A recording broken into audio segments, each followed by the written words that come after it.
மகர ராசிக்காரங்களே, நல்லது கெட்டதை முழுசா தெரிஞ்சவங்க, சனி பகவான் ராசி அதிபதியா கொண்டவங்க, எல்லா இடங்களிலும் நேர்மையும் உண்மையும் மட்டுமே நம்பக்கூடியவங்க.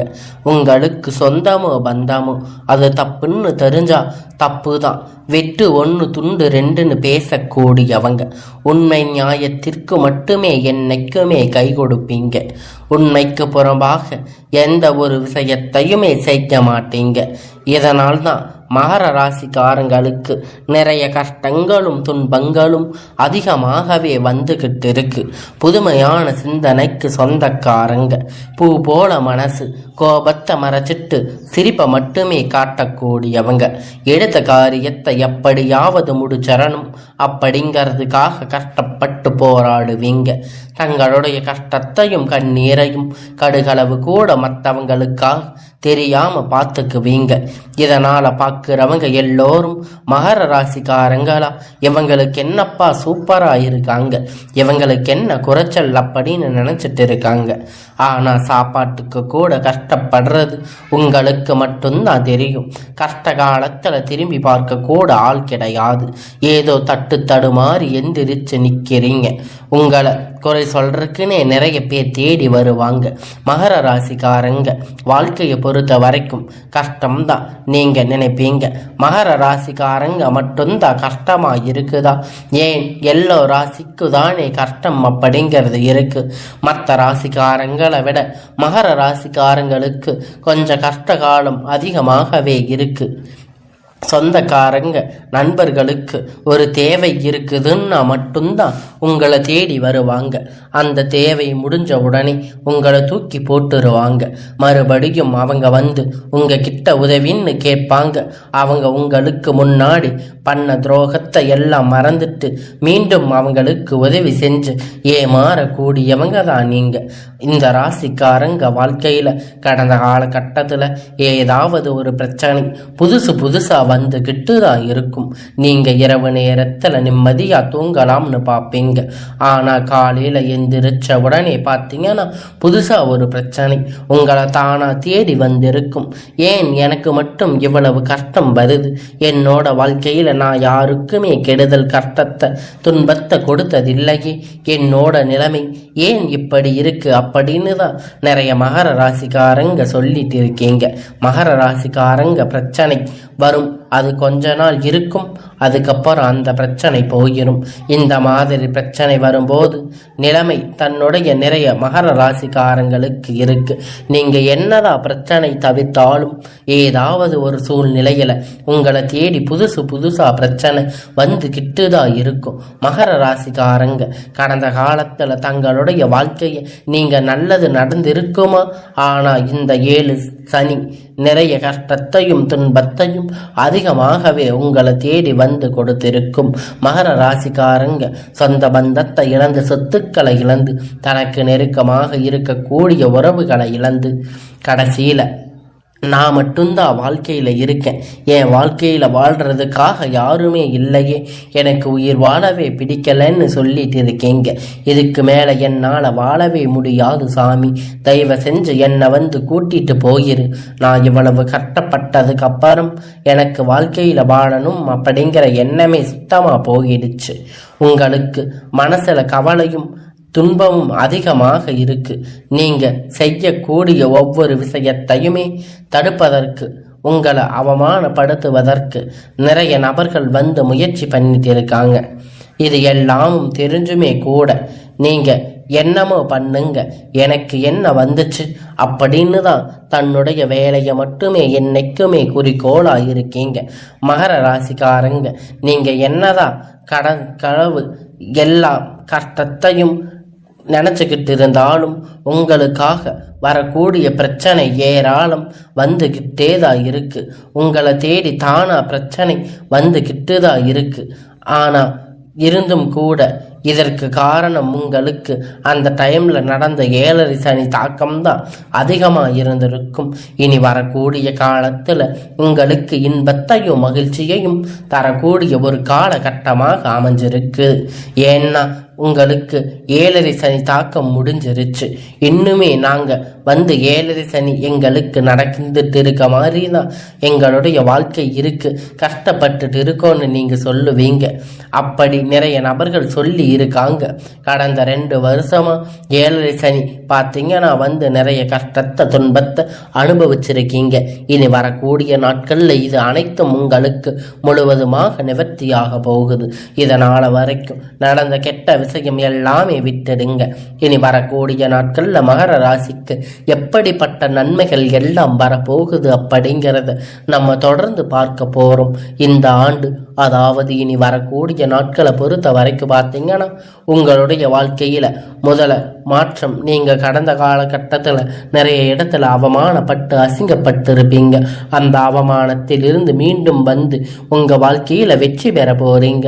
ஒரு வீட்டுல மகர ராசிக்காரங்க இருக்காங்க அப்படின்னா அந்த வீட்டுடைய மொத்த கஷ்டத்தையுமே நீங்க தான் ஏத்துக்குவீங்க.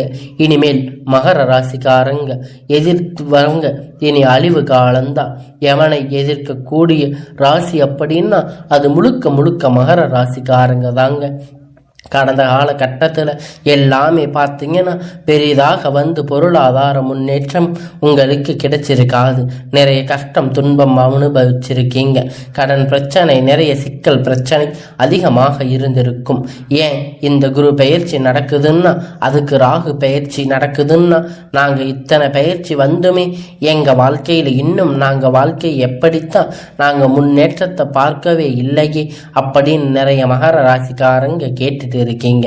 கண்டிப்பா உங்களுக்கு இந்த மாதத்துல பார்த்தீங்கன்னா சுக்கிர பயிற்சியானது நடந்துட்டு இருக்கு.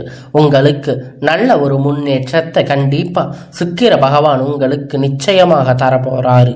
ஏன்னா வந்து ஒருத்தன் வாக்கை வந்து கொடி கட்டி பறக்கிறான் அப்படின்னா அவனுக்கு எல்லோரும் அவனை பார்த்து சொல்லுவாங்க சுக்கிர உச்சத்துல இருக்கா அப்படின்னு சொல்லுவாங்க. அந்த அளவுக்கு நல்ல ஒரு ராஜயோகத்தை உங்க வாழ்க்கையில இப்பொழுது இந்த மகர ராசிக்கு கொண்டு வந்து தரப்போறாரு. அது மட்டும் இல்லைங்க, இனி வரக்கூடிய நாட்கள்ல உங்களுக்கு அளவு கடந்த மகிழ்ச்சி, நல்ல அற்புதம் செய்யக்கூடிய சுக்கிர பகவான். அது மட்டும் இல்லைங்க, இனி வரக்கூடிய நாட்கள்ல உங்களுக்கு குரு பயிற்சியோட முழு பலனும் உங்களுக்கு வரக்கூடிய நாட்களாக கிடைக்க போகுது. இனி வரக்கூடிய ஒரு 6-7 மாதம் அப்படிங்கிறது பார்த்தீங்கன்னா மகர ராசிக்கு நல்ல ஒரு ராஜயோகத்தை தரக்கூடிய ஒரு காலகட்டமாகவே அமைஞ்சிருக்குது. இது நாள் வரைக்குமே நல்ல ஒரு வேலை கிடைச்சிருக்காது. ஏதோ ஒரு கிடைச்ச வேலைக்கு போயிட்டு இருந்திருப்பீங்க. 10,000-15,000 சம்பளத்துக்காக போயிட்டு வந்து திரும்பீங்க.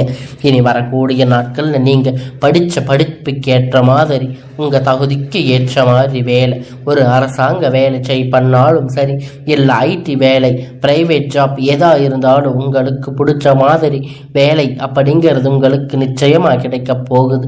கோர்ட்டு கேஸ்ன்னு ரொம்ப நாளா வந்து அலைஞ்சிட்டு இருந்த பிரச்சனை எல்லாம் விரைவில் உங்களுக்கு சாதகமாக தீர்ப்பு வரப்போகுது. சொத்து பிரச்சனை உங்களுக்கு சாதகமாக முடிய போகுது. சனி பகவானுடைய பார்வை உங்களுக்கு நேரடியாக இருக்குது. இதன் மூலமா வருமானம் அப்படிங்கிறது பல வழிகளில் வரும். தொழில் லாபம் சற்று அதிகமாகவே கிடைக்கும். அரசியல்வாதிகளை பொறுத்த வரைக்கும் பார்த்தீங்கன்னா புதிய பொறுப்புகள், புதிய பதவிகள் எல்லாமே தானாக உங்களை வந்து சேரும். ராகுவால உங்களுடைய செல்வாக்கு அப்படிங்கிறது உயரும். உடல் ஆரோக்கியம் மேம்படும். சங்கடங்கள் நீங்கும். மறைமுகமாக உங்க தொழில் வாழ்க்கையில சரி, இல்லற வாழ்க்கையிலும் சரி, நிறைய நபர்கள் வந்து ஏதாவது ஒரு வகையில் தொல்லை கொடுத்திருப்பாங்க. இனி அவர்களுடைய தொந்தரவு முழுவதுமாக இருக்காது. கடந்த காலகட்டத்தில் நீங்கள் ஒரு கம்பெனியில் இரவு பகலா பார்க்காம உழைச்சிட்டு இருந்திருப்பீங்க. உங்களுடைய சொந்த கம்பெனின்னு நினைச்சு வேலை செஞ்சிருப்பீங்க. ஆனால் உங்களுக்கு அங்கே இருக்கக்கூடிய அங்கீகாரம் அப்படிங்கிறது ஒரு துளி அளவு கூட கிடைச்சிருக்காது. இனி வரக்கூடிய நாட்களில் உங்களுக்கு சம்பள உயர்வு, பதவி உயர்வு போன்ற எல்லாம் நீங்கள் வேலை செய்யக்கூடிய இடம் மூலம் உங்களுக்கு கிடைக்க போகுது. இனி நினைச்சது எல்லாம் நடக்கும். தொழில் வியாபார தடை அனைத்தும் விலகும். லாபம் அதிகமாக கிடைக்கும். முன்னேற்றம் உண்டாகும். வரக்கூடிய பணம் விரைவில் கையில் வந்து சேரும். குடும்பத்தில் நெருக்கடிகள் விலகும். செல்வாக்கு அந்தஸ்து உயரும். தொழில் முயற்சி வெற்றி தரும். தெய்வ சிந்தனை அதிகமாகும். பெரியோர்களுடைய உதவி கிடைக்கும். உறவினர்களிடமிருந்து சண்டை சச்சரவு முழுவதுமாக விலகும். புதிய நபர்கள் உங்களுக்கு உதவி செய்வாங்க. தொழிலில் ஏற்பட்ட நெருக்கடிகள் நீங்கும். முடங்கி கிடந்த நிறுவனங்கள் எல்லாம் மீண்டும் இயங்கும். வியாபாரத்தில் ஏற்பட்ட லாபம் கிடைக்கும். புதிய தொழில் தொடங்கக்கூடிய முயற்சிகள் எல்லாம் கண்டிப்பாக உங்களுக்கு வெற்றியை தரும். தொழிலில் இருந்த தடைகள் விலகுவது மட்டுமல்லாமல் சிலர் வந்து புதிதாக தொழில் தொடங்குவீங்க. உற்பத்தியில இருந்த தடைகள் நீங்கி தொழிலை விரிவு செய்வீங்க. வரக்கூடிய நாட்கள்ல விற்பனை அதிகமாக, ஏற்றுமதி இறக்குமதி தொழில நல்ல ஒரு லாபம் கிடைக்கும். நீங்க செய்யக்கூடிய சின்ன தொழிலோ பெரிய தொழிலோ நல்ல ஒரு வளர்ச்சி அப்படிங்கிறது நிச்சயமா உங்களுக்கு ஏற்படும்.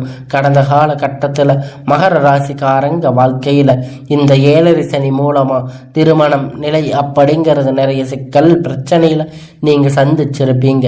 இனி வரக்கூடிய நாட்கள்ல நீங்க எதிர்பார்த்த மாதிரி திருமணம் ஆகாத நபர்களுக்கு விரைவில் உங்களுக்கு நல்ல வரன் அப்படிங்கிறது நிச்சயமா அமையும். பெண்களுக்கு கூடி ஏதாவது ஒரு திருமணம் அடைஞ்சிருக்கும். ஆனா ஆண்கள் ரொம்ப ரொம்ப பாவம். ஏன்னு பார்த்தீங்கன்னா 30-35 வயது ஆயும் கூட நிறைய ஆண்கள் கஷ்டப்பட்டு தான் இருக்கீங்க. திருமணமாகாம நீங்க நிறைய பேர் இருக்கீங்க. நல்ல ஒரு வாழ்க்கை துணை அப்படிங்கிறது இனி உங்களுடைய வாழ்க்கையில் அமைய போகுது. வாழ்க்கை துணை இழந்த மகர ராசி ஆண் பெண்கள் அடுத்து வந்து 2வது திருமணம், அதாவது மறுமணம் பண்ணலாமா வேண்டாமா அப்படிங்கிற ஒரு மிகப்பெரிய குழப்பத்தில் இருப்பீங்க. அப்படி 2வது திருமணம் பண்ணும்போது சொந்தக்காரங்க தப்பா பேசுவாங்க, இல்லை ஊர்க்காரங்க தப்பா பேசுவாங்க. அவங்க என்ன நினைப்பாங்க, இவங்க என்ன நினைப்பாங்க. நிறைய நபர்கள் 2வது திருமணத்தை பத்தி யோசிச்சிருக்க மாட்டீங்க. இப்போ இருக்கக்கூடிய காலகட்டத்தில் வச்சு பார்க்கும்போது ஒரு சிங்கிள் பேரண்ட்டாக இருந்து எதையோ சொசைட்டியில் சர்வே பண்ணுறது ரொம்ப ரொம்ப கடினம். நீங்கள் எதிர்பார்த்த மாதிரி நல்ல ஒரு மறுமண வாழ்க்கை அப்படிங்கிறது நிச்சயமாக உங்களுக்கு அமையும். குழந்தை பாக்கியத்தில் இயக்கிய மகர ராசி நேயர்கள் உங்களுடைய இயக்கத்திற்கான நல்ல ஒரு யோகம் வந்துருச்சு. இதற்கு காரணம் 7 சனியோட தாக்கமாக இருந்திருக்கலாம். இனி வரக்கூடிய நாட்களில் உங்களுக்கு எதிர்பார்த்த மாதிரி விரைவில் உங்களுக்கு குழந்தை பாக்கியம் உண்டாகும். பிரிந்திருக்கக்கூடிய கணவன் மனைவி எப்போ எல்லாம் ஒன்றாக சேர்ந்து பேசக்கூடிய வாய்ப்பு கிடைக்கும் பட்சத்தில் கண்டிப்பாக இருவரும் ஒன்றாக இணைந்து வாழ்வீர்கள். வரக்கூடிய நாட்களில் கடினமான காரியத்தை சுலபமாக செஞ்சு முடிப்பீங்க. உங்களுக்கு எளிமையான பேச்சு திறமையான நீங்கள் அனைவரையுமே கவர்ந்து இழுப்பீங்க. சமூகத்தில் உங்களுக்கு பெயரும் புகழும் படிப்படியா முன்னேற்றம் வரப்போகுது. சிலருக்கு படிப்பதற்காகவும் வேலை விஷயமாகவும் தொழில் விஷயமாகவும் வெளியூர் வெளிநாடு போகக்கூடிய வாய்ப்புகள் எல்லாமே கிடைக்கப் போகுது. கடந்த காலகட்டத்தில் உங்கள் குடும்பத்தில் எந்த ஒரு சுப நிகழ்ச்சியும் நடந்திருக்காது. இதை நினைச்சு வீட்டில் இருக்கக்கூடிய பெரியதவங்க எல்லாம் ரொம்பவும் வருத்தப்பட்டு இருப்பாங்க. இனி வரக்கூடிய நாட்களில் உங்கள் குடும்பத்தில் திருமணம், சீமந்தம், புதிய வீடு கட்ட ஆரம்பிப்பீங்க. கிரக பிரவேசம் போன்ற சுப நிகழ்ச்சிகள் எல்லாம் நடக்கப் போகுது. சிலர் வந்து புதிதாக தொழில் தொடங்க முயற்சி பண்ணுவீங்க. அந்த முயற்சி எதிர்பார்த்த உதவிகள் உங்களுக்கு நிச்சயமா கிடைக்கும். இனி வேலையில இருந்த பிரச்சனை தடுமாற்றம் உங்களுக்கு முழுவதுமா மறைய போகுது. இனி நீங்க மகர ராசிக்காரங்க பொறுத்த வரைக்கும் நீங்க ஆண்களோ பெண்களோ அரசு வேலையோ தனியார் வேலையோ அல்ல கூலி வேலையோ நீங்க எதிர்பார்த்த மாதிரி உங்களுக்கான இரட்டிப்பான மடங்கு பலன் கிடைக்க போகுது. இந்த காலகட்டத்தில் 7 சனி மூலம் நிறைய கடன் பிரச்சனை அப்படிங்கிறது உங்க வாழ்க்கையில சந்திருக்கும். அது மட்டும் இல்லைங்க, மகர ராசி உங்களுக்கு ஏகப்பட்ட கடன் பிரச்சனையால நீங்க தொந்தரவுல இருந்திருப்பீங்க. இனி இப்ப கேட்டு பார்த்தா கூட 3 லட்சம் 10 லட்சம் வரைக்கும் உங்களுக்கு கடன் இருக்க அதிகமாக வாய்ப்புகள் இருக்கு. இந்த எல்லாத்தையும் நல்ல ஒரு முன்னேற்றமாக இந்த வாழ்க்கையில வரக்கூடிய இந்த காலகட்டத்தில் இந்த 2025 முடிஞ்சு 26 நீங்கள் அடி எடுத்து வைக்கும் போது ஒரு பைசா கடன் இல்லாமல் அனைத்து விதமான கடனையுமே கட்டி முடிக்கிற அளவுக்கு ஒரு பொருளாதார முன்னேற்றம் அப்படிங்கிறது நிச்சயமாக இருக்க போகுது. உங்கள் வாழ்க்கையில் பார்த்தீங்கன்னா வந்து திரும்பி போராடக்கூடிய அளவிற்கு உங்கள் வாழ்க்கை முறை தலைகீழாக மாறப்போகுது. இப்பொழுது உங்கள் வாழ்க்கை வரப்போகிற ஒரு நண்பர்களுடைய பழக்க பழக்கம் இருக்கும் பட்சத்தில் உங்களுடைய வாழ்க்கை குடும்ப வாழ்க்கை எப்படிங்கிறது நிச்சயமா அது கேள்விக்குறியாக கூடிய வாய்ப்பு அதிகமாக உள்ளது. ஏன்னா மகர ராசிக்காரங்க என்ன பண்றதுங்க தெரியுமா, தவறான சிச்சுவேஷன் எடுத்து எல்லாம் இந்த நண்பர்கள் கிட்ட பகிர்ந்து கொள்றீங்க. அது மட்டும் இல்லைங்க, நீங்க எதா இருந்தாலும் ஓப்பனா அவங்க கிட்ட சொல்லிடுறீங்க. இதுதான் அவங்க கிட்ட இருக்கிற ஒரு மெயின் பிரச்சனையா இருக்கு. எந்த ஒரு விஷயமா இருந்தாலும் எல்லோரையும் நம்பி எல்லாத்தையும் சொல்லிடுறீங்க. அதனால உங்களுடைய வாழ்க்கையில நிறைய பிரச்சனைகள் நிறைய கஷ்டங்கள் வந்துட்டு போகுது. அதனால எதுவா இருந்தாலும் உங்களுடைய மனசுக்குள்ள வச்சுக்கோங்க. ரகசியத்தை அதிகமா வெளியே சொல்லாதீங்க. எதை சொல்லணுமோ அதை மட்டும் சொல்லி உங்களுடைய வாழ்க்கையை பத்திரமா நீங்க தான் பாதுகாத்துக்கணும். உங்களுடைய வாழ்க்கையில் இருக்கக்கூடிய ராஜயோகத்தை நீங்க விட்டுடாம உங்களுடைய வாழ்க்கை பாதையை சரியா பயன்படுத்தி வாழுங்க.